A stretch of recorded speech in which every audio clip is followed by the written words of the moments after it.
Hello everyone, good morning सभी को। उम्मीद करता हूँ मेरी वॉइस प्रॉपर आ रही होगी सभी तक। एक बार कंफर्म कर देंगे।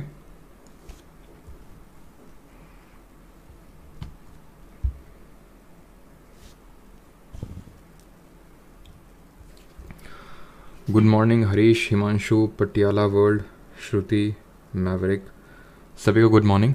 तो आज हम लोग स्टार्ट करने वाले हैं एक तरह से जियोमॉर्फोलॉजी, या फिर जिसको हम बोल सकते हैं जियोलॉजी।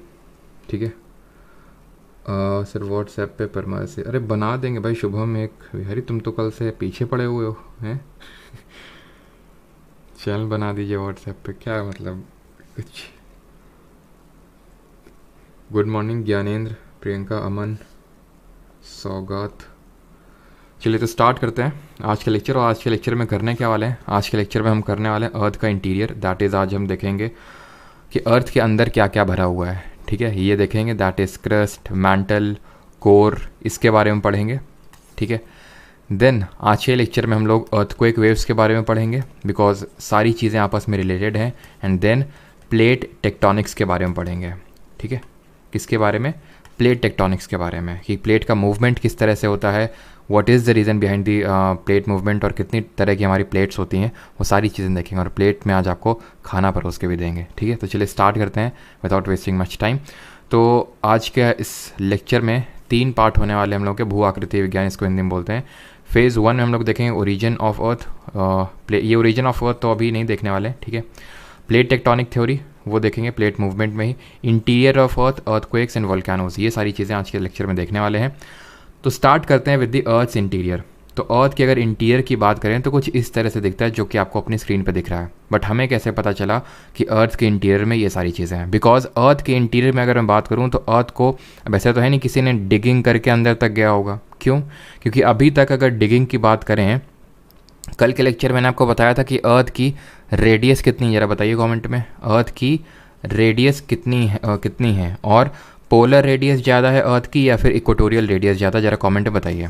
तो यहाँ पे अगर रेडियस की बात करें तो यहाँ पे आप देख सकते हैं साफ साफ 6370 kilometre, that is 6370 kilometre approx है। लेकिन हमने जो अभी तक डिगिंग करी है वो मैक्सिमम 4 किलोमीटर, यानी 4 किलोमीटर से डीप अभी तक कोई जा ही नहीं पाया। समझ रहे हैं आप? 6400 लगभग अगर हम देखें तो किलोमीटर डीप है हमारी अर्थ, लेकिन अभी तक सिर्फ हम 4 किलोमीटर ही जा चुके हैं। तो ये हमें पता कैसे चला? जो अभी हम सारी चीज़ें जानेंगे यहाँ पे, आप में से काफ़ी लोगों को पता होगा कि हाँ इसको क्रस्ट बोलते हैं, मैंटल बोलते हैं, इसको कोर बोलते हैं, ये आउटर कोर लिक्विड होता है, ये सारी चीज़ें। तो हमें पता कैसे चला अर्थ के इंटीरियर के बारे में? तो इसके 2 सोर्सेज हैं, डायरेक्ट सोर्सेज और इनडायरेक्ट सोर्सेज, यानी कि methods to know about the earth interior. तो कुछ हमारे डायरेक्ट सोर्सेज हैं और कुछ इनडायरेक्ट सोर्सेज हैं। जैसे फॉर एग्जाम्पल अगर हम बात करें वोल्केनो में क्या होता है? वोल्केनो में अंदर से मैग्मा निकल रहा है, लावा निकल रहा है। तो लावा को हम देखते हैं, अच्छा लावा इस तरह का है, तो उससे हम चीज़ों को पता लगाते हैं। ठीक है, तो वो एक हमारा डायरेक्ट सोर्स हुआ। लावा की अगर बात करें वो कैसा सोर्स हुआ? डायरेक्ट सोर्स हुआ। क्यों? क्योंकि डायरेक्टली जो अंदर से चीज़ निकल रही है उसी से ही हम उस चीज़ को पता लगा रहे हैं। रॉक जो यहाँ से अंदर से निकलती हैं, जैसे कि इसके थ्रू निकली रॉक्स, उससे जो हम पता लगाते हैं, जो हमें रॉक मिलती हैं, वो डायरेक्ट सोर्सेज होती हैं, बिकॉज वो अर्थ के अंदर से ही निकल रही हैं। ठीक, इतनी चीज़ क्लियर हो गई। अब कुछ इनडायरेक्ट सोर्सेज की बात कर लेते हैं। मेटियोराइट हो गए, उल्का पिंड जो आते हैं, हम लोगों ने पहली क्लास में पढ़ा था। तो ये मेटियोराइट क्या अर्थ के अंदर से निकल के आ रहे हैं क्या? नहीं, ये यूनिवर्स में प्रेजेंट है, जो कि आते हैं। जैसे कि हमारे अर्थ में कुछ मतलब ज़्यादातर जो मेटियोराइट्स आते हैं, हम लोगों ने देखा था कि वो आ नहीं पाते हैं। मेसोस्फीयर एक लेयर होती है, वहीं पे ख़त्म हो जाते हैं ये, बट कुछ आ जाते हैं जो मेटियोर्स। तो उनसे हम देखते हैं कि अच्छा इसका कॉम्पोजिशन इस तरह का, बाहर का लेयर इसका इसमें ये है, अंदर ये चीज़ें हैं। तो हम ये सोचते हैं कि अच्छा जिस तरह से हमारी अर्थ बनी होगी, हो सकता है उसी तरह से ये भी बना होगा, यानी इसका जो कॉम्पोजिशन होगा वैसे ही कुछ हमारी अर्थ का भी कॉम्पोजिशन होगा। तो क्या अर्थ के अंदर से चीज़ निकल के आ रही है ना? हम उसको इनडायरेक्टली डिसाइफर कर रहे हैं, इनडायरेक्टली उसका पता लगा रहे हैं। तो ये हमारा एक इनडायरेक्ट सोर्स हुआ मेटियोराइट। टेम्परेचर इनडायरेक्ट सोर्स हुआ। अर्थक्वेक इनडायरेक्ट सोर्स हुआ। सर अर्थक्वेक से हमें कैसे पता लगेगा कि अर्थ के इंटीरियर में क्या है? वो अभी तुम सीखोगे आज ही के लेक्चर में कि किस तरह से जो अर्थक्वेक वेव्स हैं वो किस तरह से हमें बताती हैं कि अर्थ के अंदर जो हमारी डिफरेंट लेयर्स हैं वो किस स्टेट में, कौन सॉलिड है कौन लिक्विड है, वो सारी कुछ हमें अर्थक्वेक वेव्स, जिनको सीस्मिक वेव यानी भूकंपीय तरंगे बोलते हैं, वो हमें बताती हैं। तो डायरेक्ट सोर्स की अगर बात करें तो 2 याद रखना है अपने, वोल्केनो याद रखना है और रॉक याद रखना है। ठीक है, वोल्केनो, रॉक।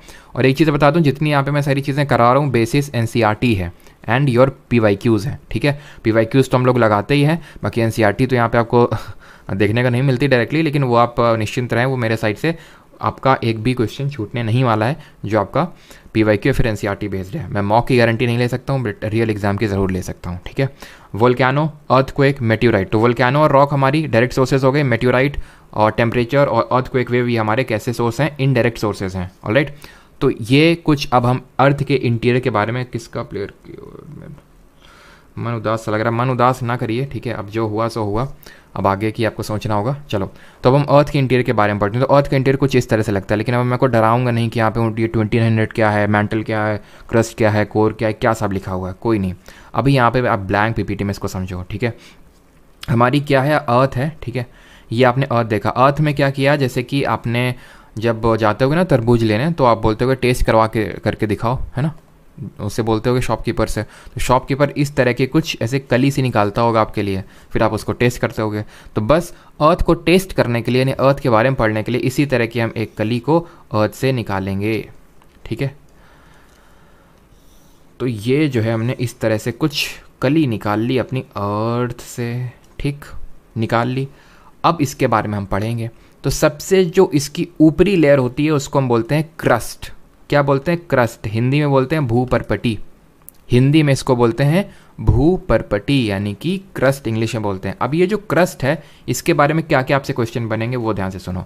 ये कितनी थिक होती है, तो थिकनेस इसकी ना 5 to 70 किलोमीटर होती है। यहाँ पे मैं लिखता हूँ क्रस्ट, एक एक स्लाइड में मैं लिखते जाता हूँ एक एक लेयर के बारे में। तो अर्थ को हम 3 मेजर लेयर्स में डिवाइड करते हैं। तो सबसे पहली लेयर के बारे में पढ़ रहे हैं जिसका नाम है क्रस्ट, ठीक है। तो जो क्रस्ट है कहाँ से कहाँ तक देखने को मिलेगी, इसकी थिकनेस की अगर बात करें तो 5 से लेके 70 किलोमीटर ये थिक होती है। बट इस क्रस्ट को भी हम फर्दर 2 कैटेगरी में डिवाइड कर देते हैं। एक को बोलते हैं कॉन्टिनेंटल क्रस्ट, ठीक है, कॉन्टिनेंटल क्रस्ट बोलते हैं, और दूसरे को बोलते हैं ओशनिक क्रस्ट।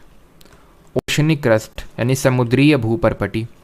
अब ये कैसे बोलते हैं सर, ये ऐसे बोलते हैं, देखो ये ऊपर की लेयर है, क्रस्ट है हमारी, ठीक है।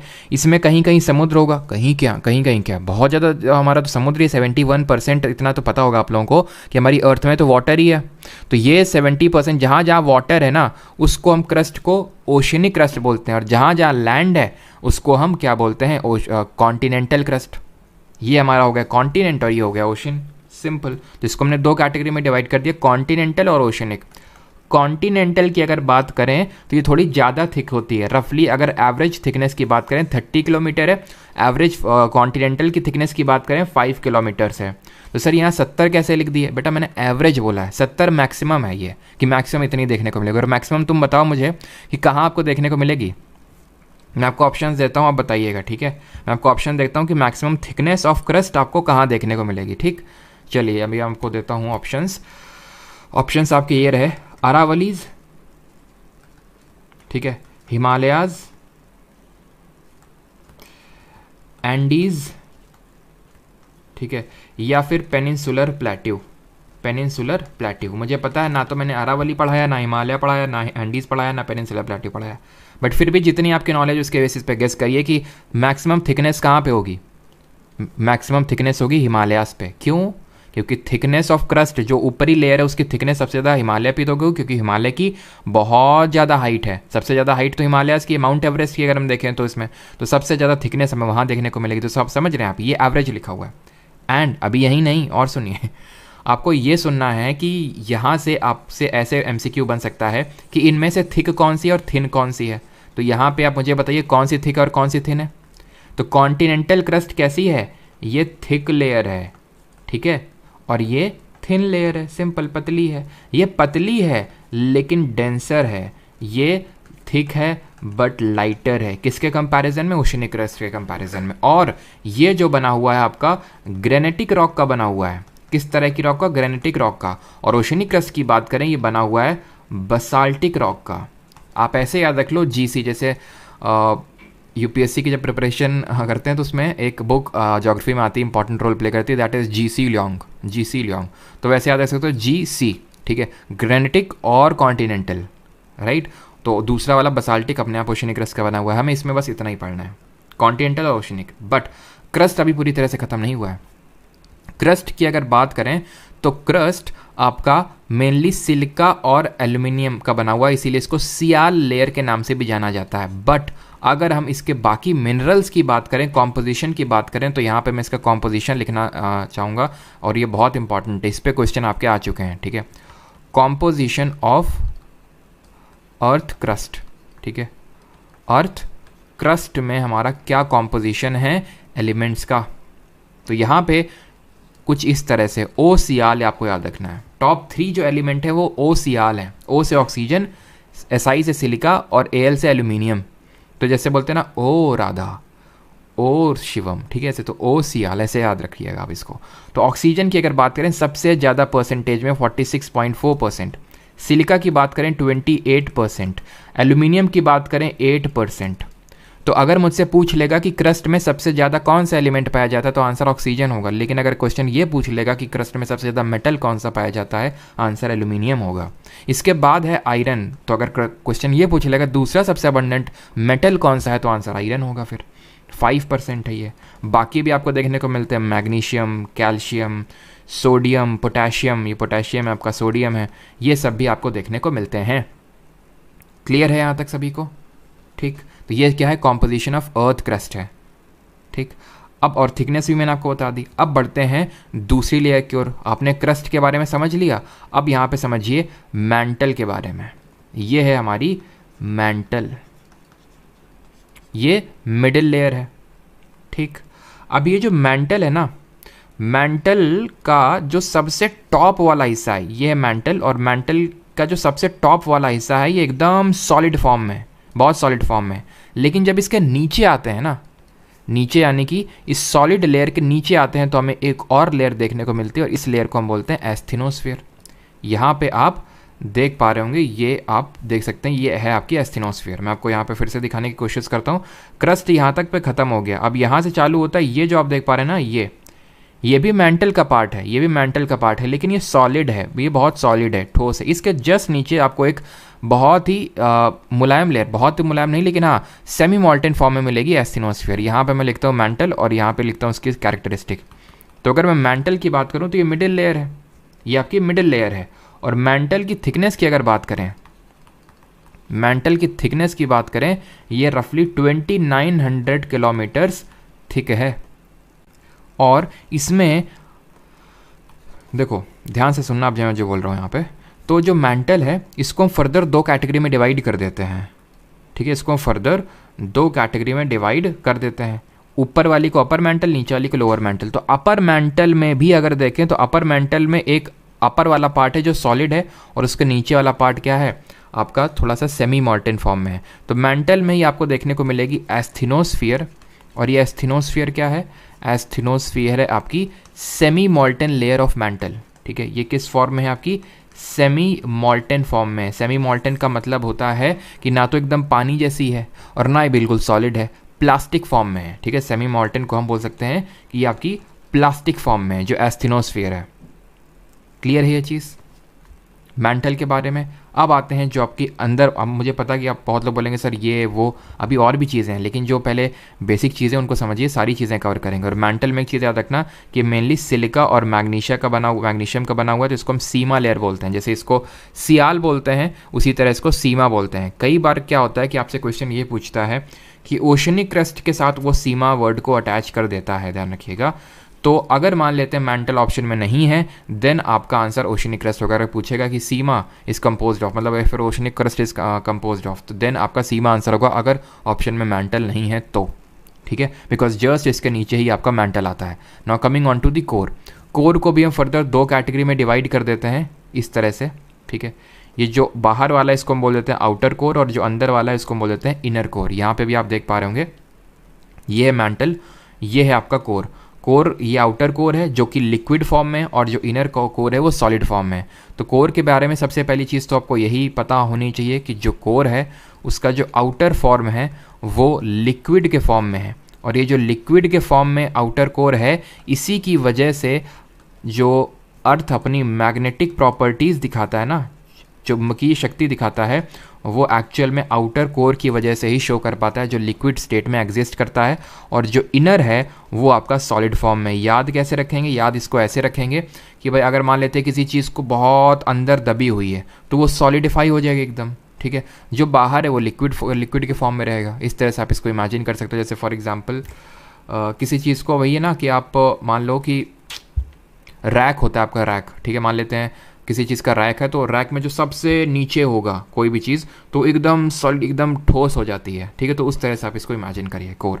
इसके थिकनेस की अगर बात करें, ठीक है, तो थिकनेस की अगर बात करें तो जो आउटर कोर है वो होता है आपका रफली 2200 किलोमीटर्स थिक, और जो इनर कोर होता है वो आपका थिक होता है रफली 1300 किलोमीटर्स थिक। और इसको बोलते हैं नीफे लेयर या फिर फेनी लेयर, बिकॉज ये बना होता है निकल और आयरन का, निकल और आयरन का बना होता है, इसमें मेन कंपोजिशन होता है, इस वजह से इसको हम नीफे लेयर के नाम से भी जानते हैं।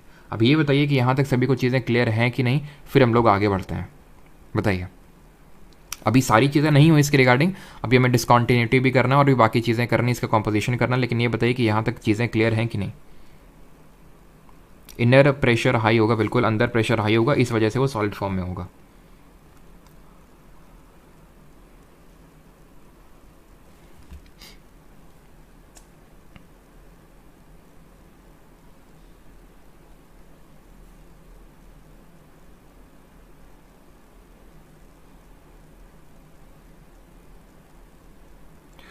Clear, okay. तो आगे बढ़ा जाए फिर। चलो, तो फिर आगे बढ़ते हैं। अब यहाँ पे तीनों का थोड़ा सा कंपैरिजन देख लेते हैं। जैसे कि इन ये तीनों क्रस्ट, ठीक है, यहाँ पे लिखता हूँ क्रस्ट, यहाँ पे मैंटल और यहाँ पे कोर, ठीक है। इनका कॉम्पोजिशन क्या होता है अगर हम बात करें by volume and by mass. तो बाई वॉल्यूम अगर बात करें तो क्रस्ट आपकी ऑक्यूपाई करती है 1% ऑफ टोटल अर्थ। पूरी अर्थ का 1% क्रस्ट ने ऑक्यूपाई कर रखा है। 1% से मेरा मतलब है रफली 1% है अप्रॉक्सीमेटली, वैसे थोड़ा 1 से कम ही होता है, ठीक है, लेस देन 1% ही आपको मान के चलना है। मैंटल होता है 84%, यानी कि पूरी जो हमारी अर्थ है उसमें 84% मैंटल ने ऑक्यूपाई कर रखा है। और कोर की अगर बात करें 15% रिमेनिंग जो है, ठीक है। वहीं अगर बात करें बाई मास तो इसने ऑक्यूपाई कर रखा है 1%, रफली 1%, यानी थोड़ा 1% से कम ही होता है। इसने 68% और जो बाकी का हो गया 31% वो कर रखा है कोर ने। तो ये कॉम्पोजिशन याद रखिएगा। क्लियर है यहाँ तक? अब आते हैं ये लिथोस्फीयर क्या होता है, स्थलमंडल क्या होता है। पहली बात तो क्रस्ट को भूपर्पट्टी बोलते हैं और एक होता है हमारा टर्म लिथोस्फीयर। अभी लिथोस्फीयर का समझो क्या होता है, यहाँ पे आपको समझाएंगे। देखो, ये इसको मैं एक ग्रीन लेयर ड्रॉ कर देता हूँ इस तरह से, रुकिएगा ज़रा, ठीक है।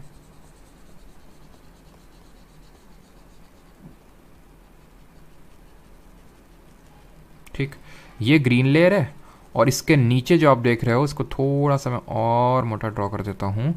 जो आप येलो कलर के देख पा रहे हैं ये क्या है हमारी, ये है एस्थेनोस्फीयर, है ना। इसको मैं थोड़ा सा और मोटा कर देता हूँ यहाँ पे। चलो, तो अब लिथोस्फीयर पता है क्या होता है? लिथोस्फीयर को हिंदी में स्थलमंडल बोलते हैं। लिथोस्फीयर होता है आपका पूरा क्रस्ट ले लीजिए और जो सॉलिड पार्ट ऑफ मैंटल है उसको ले लीजिए, that is crust plus upper solid part of mantle, ये बन जाएगा आपका क्या, ये बन जाएगा लिथोस्फीयर, जिसको कि स्थल मंडल बोलते हैं हिंदी में। यानी पहली चीज़ तो आपको याद रखनी कि एस्थेनोस्फीयर लिथोस्फीयर का पार्ट नहीं होता है, ठीक है। एस्थेनोस्फीयर लिथोस्फीयर का पार्ट नहीं होता है। अब ये लिथोस्फीयर अलग से हमने क्यों टर्म कॉइन किया, क्यों हमने कोई चीज़ को लिथोस्फीयर बोला कि क्रस्ट ले लो और अपर पार्ट ले लो, इसको लिथोस्फीयर बोलेंगे, क्यों? कुछ कारण होगा ना, उसका कारण अभी आपको पता चलेगा। ये एक्चुअली में होती हैं आपकी प्लेट्स। आपने, हो सकता है आप में से कुछ लोगों ने सुना हो कि जब हमारा अर्थक्वेक आता है, क्यों आता है? बिकॉज जो टेक्टोनिक प्लेट होती है उनका मूवमेंट होता है अंदर और वो आपस में स्लाइड करती हैं, तो इस वजह से भूकंप आते हैं। तो वो जो प्लेट है ना वो एक्चुअल में लिथोस्फियरिक प्लेट है, यानी वो क्रस्ट और upper solid part of mental की बनी हुई है, जो इस एस्थेनोस्फीयर जो कि सेमी मॉल्टन फॉर्म में, प्लास्टिक फॉर्म में, उसके ऊपर स्लाइड करती हैं। उसके बारे में अभी हम थोड़ा आगे देखेंगे। लेकिन अभी के लिए इसमें इतना ही। अब हम पढ़ने वाले हैं किसके बारे में, डिसकॉन्टिन्यूटीज़ के बारे में। और एक चीज़, ये जो लिथोस्फीयर है इसकी थिकनेस की अगर बात करें 10 से लेके 200 किलोमीटर तक इसकी थिकनेस हो सकती है। क्लियर। अब हम पढ़ेंगे डिसकॉन्टिन्यूटी के बारे में। अभी डिसकॉन्टिन्यूटी क्या होती है, डिसकॉन्टिन्यूटी क्या होती है? डिसकॉन्टिन्यूटी का मतलब होता है एक ऐसी लाइन जहाँ से कैरेक्टरिस्टिक या फिर प्रॉपर्टीज़ चेंज हो जाएं। जैसे कि हमें ये देखने को मिला कि जब हम यहाँ पे आ रहे थे, यहाँ पे हमें सेम प्रॉपर्टीज थी, सेम प्रॉपर्टीज, सेम प्रॉपर्टीज थी। जैसे इस रेड लाइन को क्रॉस किया, प्रॉपर्टीज चेंज हो गई, तो इसको हमने डिसकॉन्टिन्यूटी बोला। लेकिन हमने जब एक चीज़ को ये ऑब्जर्व किया कि जब हम यहाँ से यहाँ आ रहे थे तब हमें यहाँ पे स्लाइटली एक ऐसी लाइन मिली थी या फिर एक ऐसा पॉइंट मिला था जहाँ पे कैरेक्टरिस्टिक चेंज हो गई थी। तो इसी वजह से हमने यहाँ पे एक लाइन ड्रॉ करी और इसको हमने ऊपर वाले हिस्से को बोल दिया अपर क्रस्ट और नीचे वाले को बोल दिया लोअर क्रस्ट। ठीक है। और इस डिसकॉन्टिन्यूटी का नाम रख दिया मोहोज डिसकॉन्टिन्यूटी, बिकॉज इनको मोहोज भाई साहब ने इसको इन्वेंट किया था। ठीक है। उन्होंने बताया था कि इस तरह की डिसकॉन्टिन्यूटी यहाँ पे देखने को मिलती है, यानी कि जब ऊपर से इसको क्रॉस करते हैं तो अलग तरह की कुछ प्रॉपर्टीज़ देखने को मिलती है, मोहोज डिसकॉन्टिन्यूटी। ये जो आपकी डिसकॉन्टिन्यूटी जो रेड लाइन देख पा रहे हैं, जो क्रस्ट और मैंटल को डिवाइड कर रही है, that is called as Repetti discontinuity. Sorry मैं क्या बोल रहा हूँ, एक सेकेंड। ये आपकी कहलाएगी कोनराड डिसकॉन्टिन्यूटी। ठीक है। ये आपकी कहलाएगी कोनराड डिसकॉन्टिन्यूटी, कोनराड, और ये है आपकी मोहोज डिसकॉन्टिन्यूटी। फिर आप यहाँ पे जब नीचे आए तो फिर अगेन ये जो लाइन आपको देखने को मिली, इसमें फिर हमें डिसकॉन्टिन्यूटी देखने को मिली और इसको हमने बोला रेपेटी डिसकॉन्टिन्यूटी, बिकॉज इसको रेपेटी जी ने वो बताया था कि हाँ इस तरह की डिसकॉन्टिन्यूटी यहाँ पे देखने को मिलती है, तो इस वजह से हमने बोला कि इसका नाम होगा रेपेटी डिसकॉन्टिन्यूटी। फिर जब हम अगेन नीचे आए और इसी वजह से यही लाइन है जो डिवाइड करती है अपर मैंटल को लोअर मैंटल से। क्लियर है। तो रेपेटी किसको डिवाइड कर रही है, अपर मैंटल को लोअर मैंटल से। ठीक है। फिर जब हम नीचे आए तो फिर ये लाइन में फिर अगेन हमें डिसकॉन्टिन्यूटी देखने को मिली। इसको हमने बोला ग्यूटेनबर्ग डिसकॉन्टिन्यूटी, बिकॉज इसको ग्यूटेनबर्ग जी ने इन्वेंट किया। ये किसको डिवाइड कर रहा है, ये पूरे मैंटल को कोर से कर रहा है। अगर हम ध्यान से देखें, मैंटल को कोर से कर रहा है। ठीक। और अगर हम बात करें, या फिर मैं ये भी बोल सकता हूँ कि ये जो डिसकॉन्टिन्यूटी है ये लोअर मैंटल को आउटर कोर से भी अलग कर रही है। ठीक है। बस आपको वो कॉन्सेप्ट दिमाग में रखना है। ठीक है। और ये आउटर कोर को जो इनर कोर से डिवाइड करती है, इसको बोलते हैं लेहमैन्स डिसकॉन्टिन्यूटी। अब डिसकॉन्टिन्यूटी आप समझ गए होती क्या चीज़ है, और ये रहा आपका पूरा डिसकॉन्टिन्यूटी का चार्ट। ठीक है। कोनराड किसको डिवाइड कर रही थी, आउटर क्रस्ट को इनर क्रस्ट से, मोहो क्रस्ट को मैंटल से। या फिर इसको हम ये भी तो बोल सकते हैं इनर क्रस्ट को आउटर मैंटल से भी डिवाइड कर रही है। रेपेटी आउटर मैंटल को इनर मैंटल यानी मैंटल के दोनों पार्ट को डिवाइड कर रही है। ये आपकी मैंटल कोर को डिवाइड कर रही है। या फिर ये भी बोल सकते हैं इनर मैंटल या फिर लोअर मैंटल को आउटर कोर से डिवाइड कर रही है, और ले मैन आपका आउटर कोर और इनर कोर को डिवाइड कर रही है। अब याद कैसे रखेंगे सर इन सारी जो डिसकॉन्टिन्यूटीज़ हैं उनको? तो ऐसे याद रख लो, कोई मुझे, ठीक है, कोई मुझे रेड गुलाब ला दो। ठीक है। रेड गुलाब ला दो। ठीक है। तो कोई से हो गया कोनराड डिसकॉन्टिन्यूटी, मुझे से हो गया मोहोज डिसकॉन्टिन्यूटी, रेड से हो गया रेपेटी डिसकॉन्टिन्यूटी, गुलाब से हो गया गुटेनबर्ग डिसकॉन्टिन्यूटी, और ला से हो गया आपका लेमैन्स डिसकॉन्टिन्यूटी। तो कोई मुझे रेड गुलाब ला दो, इस तरह से आप इस पूरी डिसकॉन्टिन्यूटी को याद रख सकते हैं। इतनी चीज़ यहाँ तक सभी को क्लियर है? फिर हम बढ़ते हैं अपने अर्थक्वेक की तरफ। आई होप यहाँ तक सभी को चीज़ें क्लियर होंगी। एक बार कंफर्म कर दीजिए सभी लोग, और या फिर अगर किसी कोई डाउट है तो पूछ लो।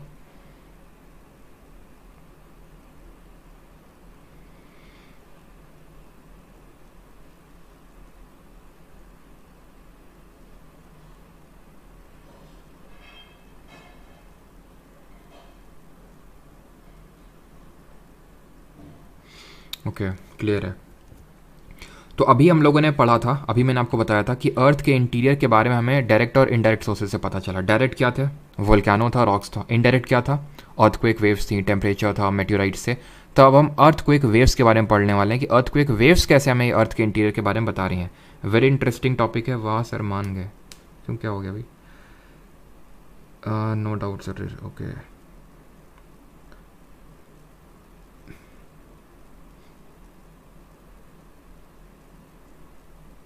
चलो सर आपने करंट अफेयर को के क्विज़ के थीम पहले ही बता दिया करो ताकि हम लोग थोड़ा प्रिपेयर कर लें। Okay एनलाइट India.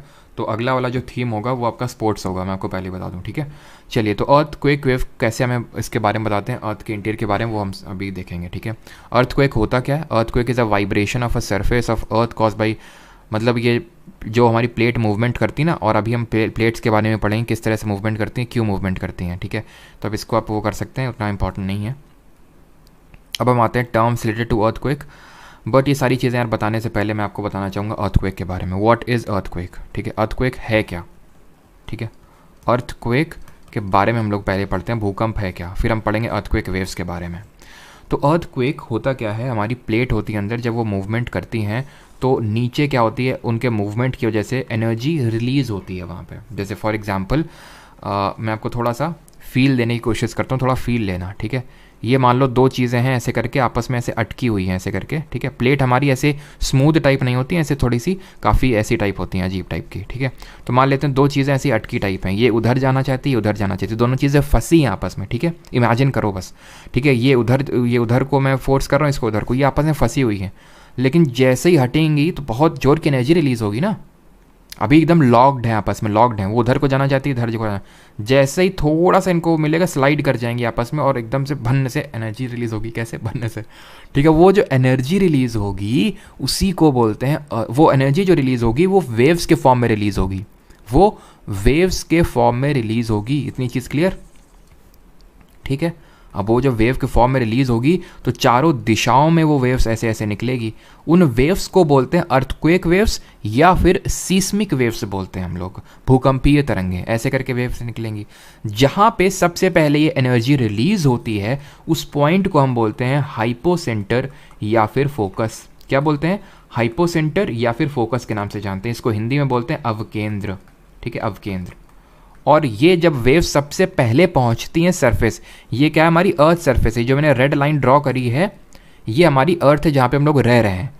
अर्थ के अंदर आएगा, ठीक है, अंदर आएगा भूकंप, वेव्स के थ्रू वो एनर्जी रिलीज होगी। जहाँ पे रिलीज होगी हाइपोसेंटर, सबसे पहले ये कहाँ पे टच करेगी, सबसे पहले वहीं पहुँचेगी। Speed is equal to distance upon time, जहाँ पे डिस्टेंस कम होगी, स्पीड तो सेम है, तो जहाँ पे डिस्टेंस कम होगा वहाँ पे जल्दी पहुँच जाएंगे। तो सबसे डिस्टेंस कम यहाँ पे होगा, इसके एकदम टॉप मोस्ट पॉइंट पे। तो इसके जो टॉप मोस्ट पॉइंट है इसको बोलते हैं एपी सेंटर भूकंप का। भूकंप का क्या बोलते हैं? एपी सेंटर यहाँ पे देखने को मिला। जैसे आपने सुना भी होगा कि भाई भूकंप का सेंटर, एपी सेंटर यहाँ देखने को मिला। तो कोई भी जगह जितनी नज़दीक होगी एपी सेंटर के वहाँ पे उतना ही ज़्यादा डिस्ट्रक्शन होगा। अगर आपको समझ नहीं आ रही चीज़ तो आपके घर में अगर कोई टेबल हो तो टेबल में कोई चीज़ रखिएगा, जैसे ये मान लेते हैं टेबल है आपकी, तो यहाँ पे ग्लास रखिएगा एक, ठीक है, 2-3 ग्लास यहाँ रखिएगा, 2-3 एकदम कोने में रखिएगा यहाँ पे, फिर एकदम सेंटर पे मारिएगा जहाँ पे आपने 2-3 ग्लास को रखा है। तो आप ये देखेंगे कि जो सेंटर वाला जहाँ पे आप एनर्जी रिलीज़ कर रहे हैं, जहाँ पे मार रहे हैं नीचे से टेबल में, वो जल्दी से तुरंत गिर जाएगा आपका ग्लास। इनमें क्या होगी, हल्की शेकिंग होगी लेकिन गिरेंगे नहीं, ठीक है। जो जितना नज़दीक होगा जहाँ से आप नीचे मार रहे हैं वो उतनी ही जल्दी गिर जाएगा ग्लास, राइट। तो बस वही सेम काम यहाँ पे कर रहा है, जो जितना एपी सेंटर के नज़दीक होगा वहाँ पे डिस्ट्रक्शन उतना ही ज़्यादा होगा भूकंप का। खैर, ठीक। अब हम पढ़ेंगे अर्थक्वेक वेव्स के बारे में। ये जो वेव्स के फॉर्म में एनर्जी रिलीज़ हुई इसको हम 2 कैटेगरी में डिवाइड कर सकते हैं। ये जो वेव्स के फॉर्म में एनर्जी रिलीज़ हुई इसको हम 2 कैटेगरी में वो कर सकते हैं। एक तो बॉडी वेव्स बोलेंगे और दूसरों को बोलेंगे सरफेस वेव्स।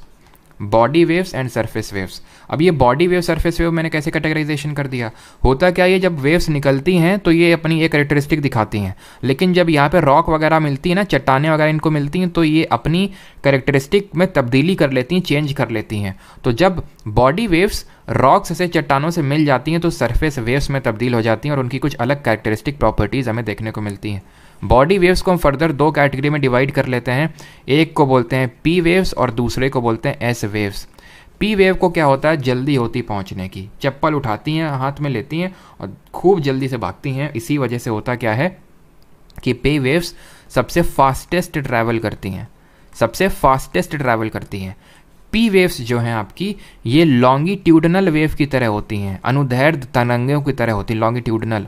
और ये आपकी तीनों मीडियम में ट्रैवल कर सकती हैं, यानी कि सॉलिड में, लिक्विड में, गैस में। और इनकी स्पीड का कुछ ये रेशियो रहता है, सॉलिड में सबसे ज़्यादा, लिक्विड में एंड देन गैस में, ये कुछ इनका वो रहता है, ठीक है। एस वेव की अगर बात करें तो एस वेव सिर्फ और सिर्फ ओनली सॉलिड में ही ट्रैवल कर सकती हैं, और अगर आप ध्यान दें, हम लोग फिजिक्स में पढ़ेंगे कि जो साउंड वेव्स होती हैं वो भी सॉलिड, लिक्विड, गैस में ट्रैवल कर सकती हैं, और साउंड में सबसे ज़्यादा, सॉलिड में सबसे ज़्यादा स्पीड होती है, देन लिक्विड में, देन गैस में, यानी कि दे रिजेंबल साउंड वेव, यानी कि कुछ साउंड वेव को की तरह ही रिजेंबल होती हैं। एस वेव के बारे में आप समझ गए, सिर्फ सॉलिड में ट्रैवल हो सकती हैं। अभी आप समझेंगे कि क्यों हमें अर्थ के इंटीरियर के बारे में इन वेव्स के थ्रू पता चला। और जो सरफेस वेव्स होती हैं इनके बारे में ये चीज़ याद रखनी है कि मोस्ट डिस्ट्रक्टिव होते हैं, यानी सबसे ज़्यादा जो डिस्ट्रक्शन कैरी करती हैं वो सरफेस वेव्स ही करती हैं। यहाँ पे पढ़िए primary waves, first to reach on surface, hence first to be recorded on seismograph. Seismograph क्या होता है? सीस्मोग्राफ वो होता है जो आपकी अर्थक्वेक वेव्स को रिकॉर्ड करता है, ठीक है। तो ऑब्वियस ये बात है, जो सबसे पहले पहुँचेगा वही सबसे पहले रिकॉर्ड हो जाएगा, ठीक है। Therefore they are like sound waves, ठीक है। ये आपकी लॉन्गिट्यूडनल वेव्स होती हैं। लॉन्गिट्यूडनल वेव कैसे चलती हैं? लॉन्गिट्यूडनल दो तरह की वेव होती हैं, लॉन्गिट्यूडनल और ट्रांसवर्सल। जैसे जो सेकेंडरी वेव होती हैं ट्रांसवर्स वेव्स होती हैं। ट्रांसवर्स वेव क्या होती हैं? ट्रांसवर्स वेव की कैरेक्टरिस्टिक क्या होती है? देखो, लॉन्गिट्यूडनल कैरेक्टरिस्टिक ये होती है, इसमें जो मीडियम है वो वाइब्रेट करता है in the direction of propagation of wave. यहाँ पे क्या करता है, जो ट्रांसवर्स वेव्स होती हैं, यहाँ पे जो मीडियम का पार्टिकल होता है वो परपेंडिकुलरली ऐसे करके वाइब्रेट करता है, ऐसे करके, ऐसे ऐसे ऐसे ऐसे ऐसे क्रस्ट एंड ट्रफ क्रिएट करता है। वहीं प्राइमरी वेव की अगर बात करें, लॉन्गिट्यूडनल वेव हमेशा कंप्रेशन और रेयरफैक्शन क्रिएट करती हैं। इसी वजह से जहाँ से भी ये ट्रैवल करती हैं वहाँ पे स्ट्रेचिंग और स्क्वीजिंग कर डालती हैं। क्या कर डालती हैं? स्ट्रेचिंग एंड स्क्वीजिंग कर डालती हैं ये, ठीक है। बाकी ये मैंने आप स्पीड का रेशियो आपको बता दिया है। ये सिर्फ सॉलिड से ही ट्रैवल कर सकती हैं, लीस्ट डिस्ट्रक्टिव होती हैं। और बात करें सरफेस से, जिनको एल वेव्स या फिर लव वेव्स के नाम से भी जाना जाता है, सरफेस वेव्स या फिर लव वेव्स, ये आपकी सबसे ज़्यादा डिस्ट्रक्टिव होती हैं, ठीक है। ये आपको ध्यान रखना है। अब हम ये पढ़ेंगे, पहले कुछ टर्म्स पढ़ लेते हैं जो आपके अर्थक्वेक से रिलेटेड है। तो अर्थक्वेक में एक तो रिक्टर स्केल, दो तरह की स्केल होती है, रिक्टर और मर्कैली। अगर हमें भूकंप की मैग्नीट्यूड को मापना है, ठीक है, रिक्टर स्केल से मेजर करते हैं। अगर मैग्नीट्यूड को मेजर करना होता है, मैग्नीट्यूड यूजुअली 0 से लेकर 10 तक वैरी करता है। बट एक चीज़ मैं आपको बता दूं कि जो रिक्टर स्केल होती है ये आपकी लिमिटलेस स्केल होती है, यानी कि इसकी कोई लिमिट नहीं होती है। हम बोल देते हैं कि हाँ 0 to 10, बिकॉज 10 से तीव्रता का ज़्यादा भूकंप आता ही नहीं है, अभी तक आया ही नहीं है, बहुत ही रेयर है। तो इसी वजह से हम बोल देते हैं कि हाँ 0 से लेके 10 तक जाती है, लेकिन इसकी कोई लिमिट नहीं होती है। एक बार एनडीए में इसमें क्वेश्चन पूछ लिया गया था, तो इस वजह से बता रहा हूँ ये लिमिटलेस स्केल है। वहीं अगर बात करें मर्कैली स्केल की, तो मर्कैली स्केल का लिमिट होता है 1 से लेकर 11 तक, और ये मेजर करता है इंटेंसिटी को, ध्यान रखना, ठीक है। ये मेजर करता है आपकी इंटेंसिटी को, यहाँ पर लिखा भी हुआ है इंटेंसिटी को। याद कैसे रखेंगे? देखो, ये रिक्टर स्केल है, ठीक है, ये मैग्नीट्यूड को। वैसे तो अगर जैसे मर्कैली होता तो बहुत आसान होता याद करना, अगर मर्कैली मैग्नीट्यूड को मेजर कर रहा होता कि एम से मर्कैली, एम से मैग्नीट्यूड, लेकिन उल्टा है। रिक्टर मैग्नीट्यूड को मेजर करता है और मर्कैली इंटेंसिटी को मेजर करता है। ये चीज़ आपको पता होनी चाहिए। अब आते हैं अर्थक्वेक वेव से हमें कैसे पता चलता है अर्थ के इंटीरियर के बारे में, ठीक है। यहीं से हम पढ़ेंगे शैडो जोन ऑफ वेव्स। देखो ध्यान से समझना इस चीज़ को, ठीक है। तुरंत मैं आपको यहाँ पर समझाने की कोशिश करता हूँ। जैसे कि ये है, एक सेकेंड रुको, देखो ये है हमारा अर्थ, ठीक है। मैं फिर से इसको गोला बनाने का प्रयास करता हूँ। ये हमारी अर्थ है, ठीक है, ये अर्थ है। आपको पता है कि अर्थ का जो सबसे बाहरी भाग है वो क्रस्ट है, सॉलिड फॉर्म में है। देन मेंटल आता है, जो भी वो भी सॉलिड फॉर्म में है, ठीक है। बस एक थोड़ी सी पतली सी लेयर देखने को मिलती है एस्थेनोस्फीयर, जो कि सेमी मॉल्टेन फॉर्म में, उतना कोई फ़र्क पड़ता नहीं है। और कोर में अगर बात करें, आउटर कोर कैसा है आपका, यहाँ पे चलो अगर मैं ड्रॉ करूँ तो यहाँ पे मैं कुछ इस तरह से ड्रॉ कर लूँ। इसको मैंने क्रस्ट ड्रॉ कर दिया ऐसे करके, ये होगी हमारी क्रस्ट, ठीक। यहाँ पे मैं ड्रॉ कर देता हूँ ऐसे करके मैंटल, ठीक है, ये हो गई मैंटल, ठीक है। और ये हो गई आपकी कोर, समझ गए आप। ये हो गया आपका क्रस्ट, ये हो गया मैंटल, और ये हो गया आपका यहाँ से यहाँ तक कोर हो गया, ठीक। अब यहाँ पे हम ड्रॉ करते हैं, वेव्स को पास करवाते हैं। सबसे पहले हम क्या करेंगे, हमने क्या किया, पी वेव्स को पास करवाया। हमने सबसे पहले क्या किया, पी वेव्स को पास करवाया। तो पी वेव्स सॉलिड से ट्रैवल कर सकती हैं, तो बिल्कुल पी वेव्स ट्रैवल कर जाएंगी, चली जाएंगी, ठीक है। और क्या ये सॉलिड से, या ये भी सॉलिड है आपकी, ये आपका आउटर कोर जो होता है आपका वो लिक्विड फॉर्म में होता है, तो क्या इससे ट्रैवल कर जाएंगे? बिल्कुल कर जाएंगे। तो ये आपका क्रस्ट है, ये मेंटल है, ये आउटर कोर है, और ये अंदर का इनर कोर है, तो बिल्कुल ये लिक्विड से भी ट्रैवल कर जाती हैं। तो ये तीनों मीडियम से ट्रैवल कर जाएंगी, तो इनको ट्रैवल करने में कोई दिक्कत नहीं आएगी, कहीं पर भी कोई दिक्कत नहीं आएगी, ठीक है। क्या कोई दिक्कत आएगी? कुछ भी दिक्कत नहीं आएगी, ठीक है। लेकिन होगा क्या, लेकिन एक सेकेंड यार, क्या हो गया, एक सेकेंड फिर से ड्रॉ कर लेते हैं। तो यहाँ पे मैंने क्या करवाया, पी वेव्स को पास करवाया। तो पी वेव्स को पास होने में कुछ भी दिक्कत नहीं आएगी, तीनों जो आपका मीडियम है उसे ट्रैवल कर जाती हैं आपकी, ठीक है। तीनों मीडियम से ट्रैवल कर जाती हैं, ठीक है। लेकिन होगा क्या, मैंने अभी आपको बताया था, सॉलिड में स्पीड ज़्यादा होती है, लिक्विड में एंड देन गैस में। तो यार मैं बनाना ही पड़ेगा, रुक जाओ यार एक सेकेंड। ये हो गया आपका क्रस्ट, ठीक है, ये हो गया आपका क्रस्ट, ये हो गया आपका मैंटल, ठीक है, यहाँ से यहाँ तक, और ये हो गया आपका अंदर वाला कोर। क्लियर है यहाँ तक? मैं लिख भी देता हूँ, ये है क्रस्ट, ठीक, ये है मैंटल, ये है आउटर कोर, और ये है इनर कोर। तो जब मैं पी वेव को पास कराऊंगा तो मुझे बताओ ये एकदम सॉलिड है, भी खूब ट्रैवल करेंगी। जब आउटर कोर आएगा तो आप मुझे बताइए स्पीड धीमी हो जाएगी ना पी वेव्स की, बिकॉज सॉलिड में सबसे ज़्यादा स्पीड होती है, देन लिक्विड में, देन गैस में। तो क्या होगी, इनकी स्पीड थोड़ी सी धीमी हो जाएगी, ठीक है। और धीमी होने की वजह से ये कुछ इस तरह से पास होंगी, ठीक है, धीमी होने की वजह से इस तरह से यहाँ से पास होंगी ये ऐसे करके। बाकी यहाँ पे तो सॉलिड में कोई दिक्कत आएगी नहीं, ट्रैवल करती रहेंगी करती रहेंगी करती रहेंगी, ठीक है। तो जहाँ पे ये सीस्मोग्राफ में रिकॉर्ड हमें नहीं होंगी उसको हम शैडो जोन बोलते हैं। और जब हमने इनको वेव्स को पास करवाया तब हमें पता चला कि यहाँ पे शैडो जोन हमें देखने को मिला। अब शैडो जोन हमें इसलिए देखने को मिला होगा बिकॉज इनकी स्पीड धीमी हो गई होगी। तब हमें पता चला कि आउटर कोर लिक्विड के फॉर्म में होगा, क्योंकि अब कोई किसी ने जाके तो देखा नहीं है कि आउटर कोर लिक्विड है सॉलिड है, किसी ने जाके तो देखा नहीं, ऐसे ही पता चला जब हमने इनको सीस्मिक वेव्स को पास करवाया। तो मैं जब पी वेव को पास करवाया तो हमें देखने को मिला कि ये यहाँ से लेकर यहाँ तक, इसको बोलते हैं 105 डिग्री से लेके, एक सेकेंड, चलो यहाँ तक कर लो,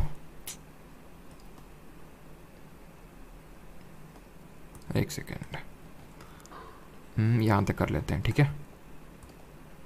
इसको बोलते हैं 105 डिग्री से लेके 145 डिग्री तक, ये हमें रिकॉर्ड नहीं हुई, तो इसको हमने बोला shadow zone of P waves.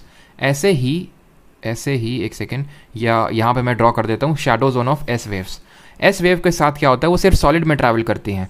तो ऑब्वियस सी बात है जब ये आउटर कोर में आएंगी तो ये बिल्कुल यहाँ से पास हो ही नहीं पाएंगी, ये यहाँ से गुजर ही नहीं पाएंगी, यानी कि ये सिर्फ ऐसे ही ट्रैवल करेंगी जो हमारी एस वेव्स हैं, बिकॉज ये पास नहीं कर पाएंगे आउटर कोर से। इस वजह से जो इनका शैडो जोन होता है वो बहुत बड़ा होता है, 105 डिग्री से लेके 105 डिग्री तक शैडो जोन होता है एस वेव्स का। और ये चीज़ ध्यान रखिएगा कि जो एस वेव्स का शैडो जोन होता है वो 40% ऑफ अर्थ सरफेस होता है। इसका मतलब क्या होता है, इसका मतलब ये होता है कि 40% ऑफ अर्थ सरफेस में हमें एस वेव्स रिकॉर्ड ही नहीं हुई, देखने को मिली ही नहीं। इसी वजह से हमने इसको चीज़ को डिसाइफर किया कि हाँ, क्योंकि एस वेव्स ट्रैवल नहीं कर सकती हैं सॉलिड के अलावा किसी और मीडियम से, इसीलिए यहाँ पे पक्का कोई ना कोई लिक्विड मीडियम होगा। तो इस तरह से हमें पता चला अर्थ के इंटीरियर के बारे में through the use of seismic wave. और ये जो चीज़ मैं आपको बता रहा हूँ एनसीईआरटी में नोटेड है और ये इंपॉर्टेंट है, इस पर भी एक बार एसएससी में क्वेश्चन बना है कि शैडो जोन किसका बड़ा होता है, पी वेव का कि एस वेव का। तो एस वेव का शैडो जोन को हिंदी में बोल सकते हैं छाया क्षेत्र, वो बड़ा होता है। कितना होता है, 40% ऑफ अर्थ सरफेस। यहाँ तक क्लियर है कि नहीं? फिर हम आते हैं प्लेट मूवमेंट पे। इसके बाद हम लोग पढ़ेंगे प्लेट मूवमेंट। एस्टेनोस्फीयर से भी पास कर जाएगा पनाडा हरीश, मैंने आपको बिल्कुल मुझे पता था आप वही डाउट पूछेंगे, बट बहुत ही थिन लेयर होती है तो उसका कोई इफेक्ट पड़ता नहीं उतना, ठीक है। क्योंकि अगर लिक्विड फॉर्म में होता पूरा तो चलो मान भी सकते थे वो एस वेव्स पास नहीं करेंगे, बट वो सेमी मॉल्टेन फॉर्म में, थोड़ा सा सॉलिड और थोड़ा सा लिक्विड, ऐसे आप समझ सकते हो, ठीक है।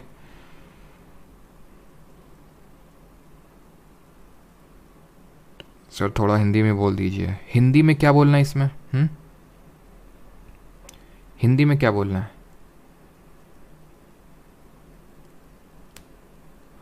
Sir please at least 24 all clear, okay. P wave को पी वेव बोलते हैं, एस वेव्स को एस वेव्स बोलते हैं, हाइपोसेंटर को अपकेंद्र बोलते हैं, एपीसेंटर को अपिकेंद्र बोलते हैं, शैडो जोन को छाया क्षेत्र बोलते हैं। एक और बार ब्रीफ में, ओके। चलो एक बार मैं फिर से बता देता हूँ कि जब हमने शैडो जोन पढ़ रहे हैं, जब हमने पी वेव को पास करवाया अर्थ के अंदर से, तो क्योंकि P wave solid liquid gas तीनों से ट्रैवल कर सकती हैं, बट लिक्विड में उनकी स्पीड धीमी हो जाती है, तो यहाँ पे उनकी आके स्पीड धीमी हो गई, इस वजह से वो यहाँ पे हमें रिकॉर्ड नहीं हुई, तो उसको हमने शैडो जोन बोल दिया पी वेव का, ठीक है। लेकिन जो एस वेव होती हैं वो तो सॉलिड के अलावा किसी और मीडियम से ट्रैवल ही नहीं कर पाती हैं, तो इस वजह से वो यहाँ से यहाँ तक रिकॉर्ड ही नहीं हुई, तो इसको शैडो जोन छाया क्षेत्र बोल दिया। और एस वेव का शैडो जोन बड़ा होता है, पी वेव से 40% ऑफ अर्थ सरफेस होता है, ठीक है। बाकी तो आई थिंक ये सब आपको पता चलेगा P wave, S wave, surface waves में क्या डिफरेंस है, ठीक है।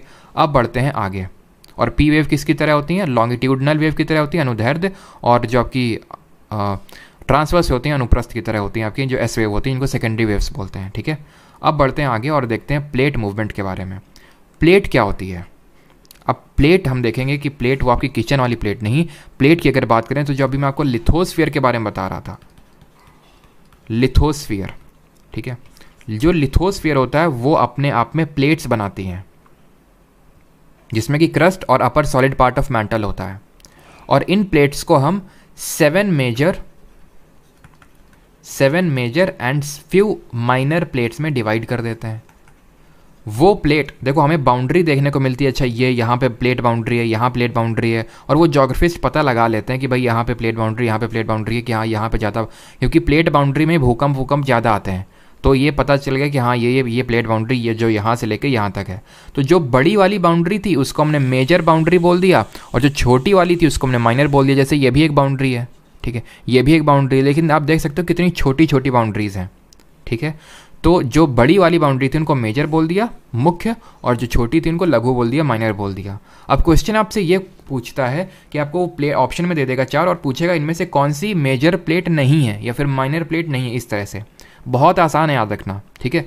अब मेजर प्लेट मैं आपको दिखाता हूँ कौन कौन सी है। अफ्रीकन है, यूरेशियन प्लेट है, ठीक है, ऑस्ट्रेलियन प्लेट है, अंटार्कटिका प्लेट है, पैसिफिक प्लेट है, नॉर्थ अमेरिकन है, साउथ अमेरिकन है, ठीक है, 3, 6 और 1 7।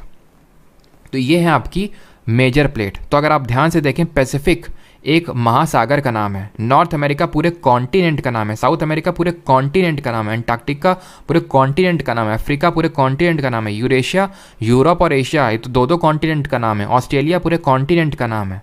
तो ये बड़ी प्लेट होंगी। Juan de Fuca, Cocos, Nazca, Caribbean, Arabia, Indian, Philippine, ये बहुत ही स्पेसिफिक हो गए। इंडिया एक देश का नाम हो गया, फिलीपींस एक देश का नाम हो गया, कोकोस, नास्का ये तो बहुत ही छोटे छोटे, कोई वो नहीं, बहुत छोटे से यहाँ पे सी हैं, उन्हीं के नाम पे कोकोस और नास्का। तो नाम से ही पता चल रहा है कि कौन सी मेजर और कौन सी माइनर है। तो ये आपको याद करने में आई होप दिक्कत नहीं होगी कि कौन सी मेजर है कौन सी माइनर। अगर मैं पूछता हूँ ऑस्ट्रेलिया, तो ऑस्ट्रेलिया क्या है, कॉन्टिनेंट। पैसिफिक क्या एक महासागर है, ठीक है, ओशन है, तो वो क्या होगा आपका मेजर प्लेट होगी। तो ये होती है प्लेट क्या होती है, प्लेट होती है लिथोस्फियरिक प्लेट। जो लिथोस्फियर होती है ना, crust plus upper solid part of mantle, वो होती हैं। अब ये प्लेट जब मूवमेंट करती है ना तो भूकंप आते हैं, अंदर से लावा निकलता है, ये सारी हमारी एक्टिविटीज़ होती हैं। अब ये प्लेट मूवमेंट कैसे करती हैं वो समझिए, प्लेट मूवमेंट कैसे करती हैं। अब प्लेट जो होती हैं आपस में या तो नज़दीक आ सकती हैं या दूर जा सकती हैं या तो आपस में फिसल सकती हैं। इसको इस तरह से इमेजिन करो, ये 2 हमारी प्लेट होती है। और एक चीज़ मैं आपको बता दूं, प्लेट इतनी स्मूथ नहीं होती इनकी सरफेस, ये ऐसे बहुत रफ होती हैं, ऐसे करके जो अभी मैंने ड्रॉ किया था, तभी भूकंप आते हैं, ठीक है, क्लियर है। तो ये क्या है, प्लेट या तो, अरे यार क्या हो गया, ये जो प्लेट है आपस में या तो पास आ सकती हैं, पहला केस, या तो ये दूर जा सकती हैं एक दूसरे से, दूसरा केस। तीसरा केस ये है कि ना तो पास जा रही ना तो दूर जा रही है, एक इधर को जा रही है और एक जो है उधर को जा रही है, ठीक है, क्लियर हो गया। अब पहला केस लेंगे, जब ये पास में आएंगी, इसको बोलेंगे कॉन्वर्जेंट प्लेट बाउंड्री, कॉन्वर्ज कर रही हैं, क्या कर रही हैं, कॉन्वर्ज कर रही हैं। अब इसको यहाँ पे ध्यान से समझना, कॉन्वर्जेंट प्लेट बाउंड्री को हम डिस्ट्रक्टिव प्लेट बाउंड्री क्यों बोलते हैं, ध्यान से समझना। ये एक प्लेट आई, ठीक है, या फिर ऐसे समझो ये एक प्लेट है, ठीक है, इस तरह से, और ये दूसरी प्लेट है, ठीक है, ये दोनों पास में आई। अब होता क्या है, जब पास में आती हैं तो दोनों आपस में लड़ी कि हम ऊपर, तो जो भारी होगी, जो डेंसर होगी, वो नीचे क्या हो जाएगी, इसके सबसाइड हो जाएगी, धंस जाएगी। इतनी चीज़ क्लियर। अब मान लेते हैं 2 प्लेट आ रही हैं इस तरह से, ठीक है, ये 2 प्लेटें हैं। जब दोनों प्लेटें आपस में आएंगी तो एक जो भारी वाली होगी, जो डेंसर वाली होगी, वो नीचे सबडक्ट कर जाएगी। तो यहाँ पे सबडक्शन जोन क्रिएट होगा, यहाँ पे आपका सबडक्शन जोन क्रिएट होगा। अब ये एक प्लेट आई थी, ये दूसरी प्लेट थी, ये क्या हुई, धंस गई। अब जब नीचे धंस जाएगी तो अंदर भरा हुआ है एस्थेनोस्फीयर, एस्थेनोस्फीयर इसको पिघला देगा। तो इससे हुआ क्या, जो क्रस्ट थी वो डिस्ट्रॉय हो गई। तो इसीलिए कॉन्वर्जेंट प्लेट बाउंड्री को डिस्ट्रक्टिव बाउंड्री बोलते हैं, डिस्ट्रक्टिव, क्योंकि यहाँ पे क्रस्ट डिस्ट्रॉय हो गया। इसका उल्टा देखो, डाइवर्जेंट में जब दोनों दूर जा रही हैं, दोनों प्लेटें मान लो ऐसे हैं, ठीक है, ऐसे हैं, दोनों दूर जा रही हैं, ठीक है, दोनों एक दूसरे से दूर जा रही हैं। दूर जाएंगी तो ऐसे डिस्टेंस और क्रिएट हो जाएगी। अंदर जो मैग्मा भरा होगा, जो एस्थेनोस्फीयर है ना, एस्थेनोस्फीयर, वो मैग्मा भरा हुआ है। आपने मैग्मा लावा सुना होगा ना, वो लावा ही भरा हुआ है अंदर। तो जब ये एक दूसरे से दूर हटेंगी तो अंदर से जो लावा है वो बाहर निकल आएगा, बाहर निकलेगा, सॉलिडिफाई हो जाएगा और नई क्रस्ट क्रिएट हो गई, इसलिए डाइवर्जेंट प्लेट बाउंड्री में कंस्ट्रक्टिव प्लेट बाउंड्री बोलते हैं, बिकॉज नई क्रस्ट कंस्ट्रक्ट हो गई। तो new crust constructed, existing crust destroyed. Transform में क्या होगा, इमेजिन करो, ना तो क्रिएट होगा ना कुछ डिस्ट्रॉय होगा, लेटरल स्लाइडिंग हो रही है, ठीक है। Conservative lithosphere neither created not destroyed, ना तो क्रिएट हुआ ना तो डिस्ट्रॉय हुआ। ये चीज़ समझ आ गई सभी को, ठीक है। तब तक आप कमेंट बताइए कि समझ आया कि नहीं। अगर कुछ डाउट है, अब मैं आपको बताता हूँ कि एक सेकेंड यहाँ पे, चलो वो मैं अभी बता दूंगा कि ये मूव करती क्यों है, लेकिन उससे पहले जहाँ जहाँ पे हमें ये प्लेट बाउंड्री देखने को मिलती हैं, ठीक है, जहाँ जहाँ ये मूव करती हैं, ठीक है, वहाँ पे आपके क्रिएट होते हैं कुछ बहुत ही इंपॉर्टेंट साइट, जैसे कि यहाँ पे आप देख पा रहे हैं, यहाँ पे हमें प्लेट बाउंड्री देखने को मिलती है, ठीक है। तभी आप सुनते होंगे कि जापान में बहुत ज़्यादा भूकंप आते हैं, इंडोनेशिया में बहुत ज़्यादा भूकंप और वोल्केनो आते हैं। ये देख सकते हैं इंडोनेशिया है, ये है आपका जापान। क्यों? क्योंकि ये रिंग ऑफ फायर में आता है। रिंग ऑफ फायर क्या है? ये जो प्लेट बाउंड्री जहाँ जहाँ है, जहाँ जहाँ पे भूकंप और वोल्केनो बहुत ज़्यादा आते हैं, उन जगहों को हमने लोकेट किया और उसको हमने बोल दिया रिंग ऑफ फायर, जो कि हमें आपसे अभी क्वेश्चन पूछा गया था सीजीएल में या फिर आई थिंक ऑनगोइंग एमटीएस में, कि ये किस आपको ओशन में देखने को मिलेगी रिंग ऑफ फायर। तो रिंग ऑफ फायर किस ओशन में है? पैसिफिक ओशन में। तो वो जगह है जहाँ पे भूकंप बहुत ज़्यादा आते हैं और जहाँ पे वोल्केनो वगैरह का इरप्शन बहुत ज़्यादा होता है, बिकॉज ये प्लेट बाउंड्री है आपकी, ठीक है। अब बात यहाँ पे ये आती है कि ये मूव क्यों करती हैं, ठीक है। तो यहाँ पे ये भी नोट कर लीजिए कि फोर्स, कौन सा फोर्स? बिहाइंड प्लेट मूवमेंट, ठीक है। फोर्स बिहाइंड प्लेट का जो मूवमेंट होता है, तो इसके फोर्स के लिए दो तरह की आपकी चीज़ें रिस्पॉन्सिबल होती हैं। फोर्स एक्चुअली में एक तरह देखें तो अंदर से जो हीट जनरेट होती है, हीट जनरेटेड विद इन दी अर्थ जो होती है, अर्थ के अंदर जो हीट जनरेट होती है, उससे ये फोर्स मिलता है, क्योंकि पहिए तो लगे नहीं है नीचे कि जिसकी वजह से हमारी प्लेट मूव कर रही है। तो फिर प्लेट मूव क्यों कर रही है? अंदर जो हीट जनरेट हो रही है, जो एनर्जी है वो मूव करवा रही है। और ये हीट कैसे जनरेट हो रही है? रेडियो एक्टिव जो डिके हो रहा है अंदर, radio active decay and residual heat. Radio active जो अंदर डिके हो रहा है और दूसरी रेजिडुअल हीट, अवशिष्ट जो ऊष्मा है, अवशिष्ट ऊष्मा और जो रेजिडुअल डिके हो रहा है, उसकी वजह से ये हीट जनरेट हो रही है, जो कि फोर्स प्रोवाइड कर रहा है इस प्लेट के मूवमेंट को। इतनी चीज़ें सभी को क्लियर? फिर हम लोग बढ़ते हैं क्वेश्चन की ओर।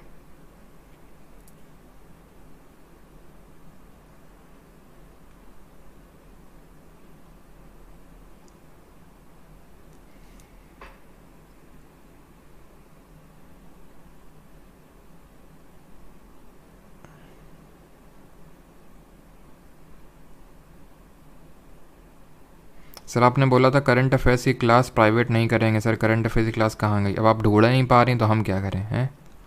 वहीं पे हमने प्राइवेट कुछ नहीं हुई, वहीं पे है वो, ठीक है। वेगनर जी आगे, वेगनर जी कल के लेक्चर में आएंगे, नेचर लॉ। वेगनर जी कल आएंगे, आज नहीं आएंगे।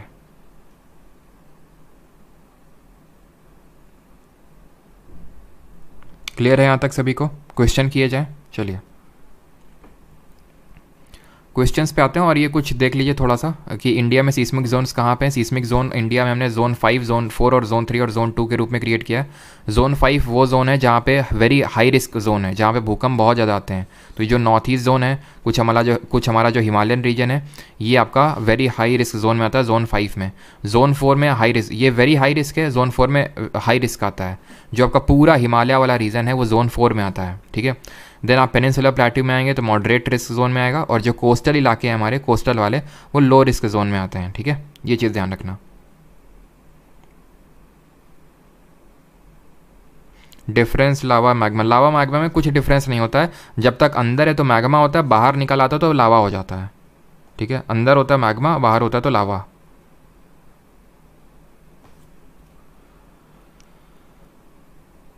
Sir convergent divergent boundaries please repeat.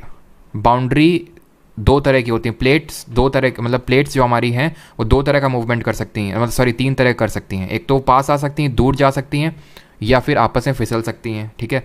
तो अगर आपस में वो पास में आ रही हैं, पास में आएंगी तो होगा क्या, ये जो एग्जिस्टिंग क्रस्ट है एक प्लेट धंस जाएगी नीचे और वो जो क्रस्ट था वो मेल्ट हो जाएगा नीचे, तो क्रस्ट डिस्ट्रॉय हो गया, तो कॉन्वर्जेंट प्लेट बाउंड्री को डिस्ट्रक्टिव बोल देते हैं।